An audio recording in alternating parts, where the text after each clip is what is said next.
प्रश्न 4 छत्तीसगढ़ राज्य में उरांव जनजाति का संक्षिप्त परिचय दीजिए। पहला उरांव जनजाति मुख्य रूप से सरगुजा, बलरामपुर, जशपुर, रायगढ़ क्षेत्र में पाए जाते हैं। दूसरा, इनके मुख्य देवता सरना देवी है। तीसरा, मुख्य नृत्य सरहुल है। इनकी युवा गृह को धमकुरिया कहते हैं। चौथा, इनकी बोली कुड़ुक व त्योहार कर्म है। प्रश्न 5 उत्तरी छत्तीसगढ़ के पाट प्रदेश छोटा नागपुर पठार से किस प्रकार संबंधित है? उत्तरी छत्तीसगढ़ के पाट प्रदेश छत्तीसगढ़ के उत्तर पूर्वी भाग में स्थित है। यह जशपुर, बलरामपुर के समरी पाट क्षेत्र तथा पूर्वी सरगुजा के मैन पाट क्षेत्र का विस्तृत है। इसी कारण यहाँ छोटा नागपुर पठार का विस्तृत भाग माना जाता है। इसकी ढाल दक्षिण पूर्व झारखंड राज्य तक फैला हुआ है।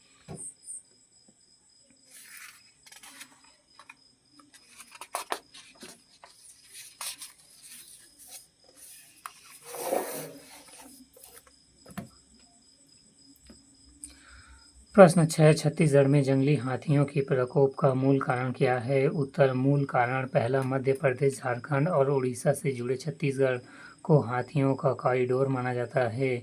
दूसरा, यह क्षेत्र हाथियों के विचरण क्षेत्र का हिस्सा है। तीसरा, छत्तीसगढ़ का जशपुर, बलरामपुर, रायगढ़ इलाका हरी घास का इलाका माना जाता है। यहाँ पेड़ व घास उग जाने के बाद हाथियों को पसंद आने लगता है। इन्हीं जंगलों के भीतर नदी नाले विस्तृत है जिसमें हाथी आकर्षित होते हैं। प्रश्न 7 उत्तर की शब्द सीमा 100 अंक 8।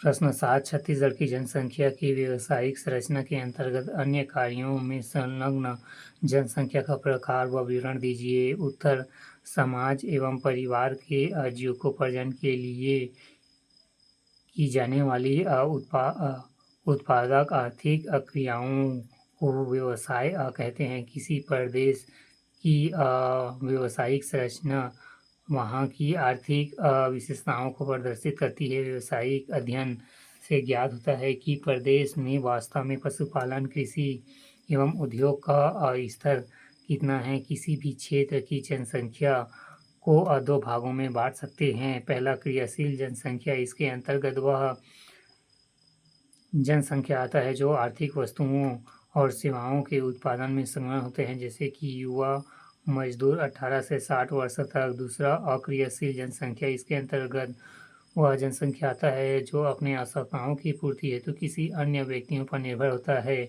जैसे बच्चे, वृद्ध, विकलांग आदि।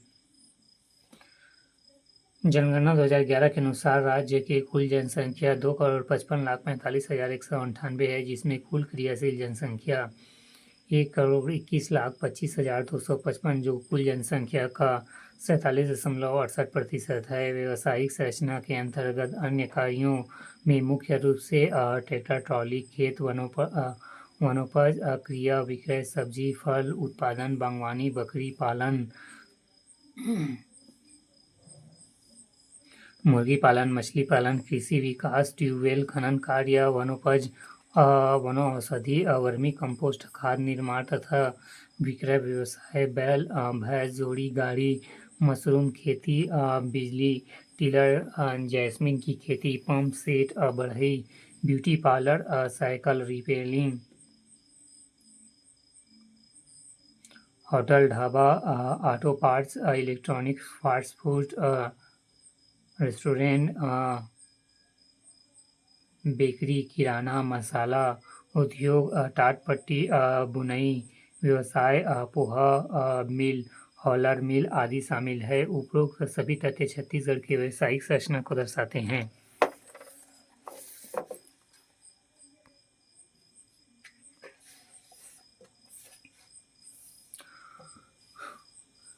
खंड 5 उत्तर की शब्द सीमा 500 अंक 40। प्रश्न 8 छत्तीसगढ़ राज्य में सतही जल के कुल संभावित क्षमता का आंकलन कीजिए। उत्तर, धरातलीय जल सतही जल वह है जो पृथ्वी की सतह जल सरिताओं, नदियों, झील, तालाबों और आर्द्र भूमियों इत्यादि में पाया जाता है। इसे समुद्र जल, भू और वायुमंडलीय जल से अलग समझा जा सकता है। छत्तीसगढ़ राज्य जल संसाधन की दृष्टि से समृद्ध राज्य है। यहाँ जल उपयोग की संभावना अच्छी है। विभिन्न जल स्रोतों से सतही जल की कुल मात्रा 48,296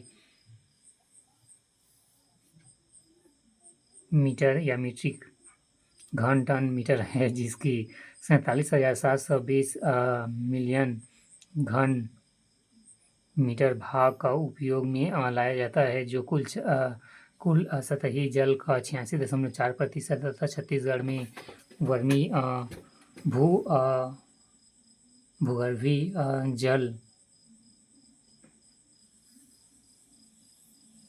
की मात्रा 11,630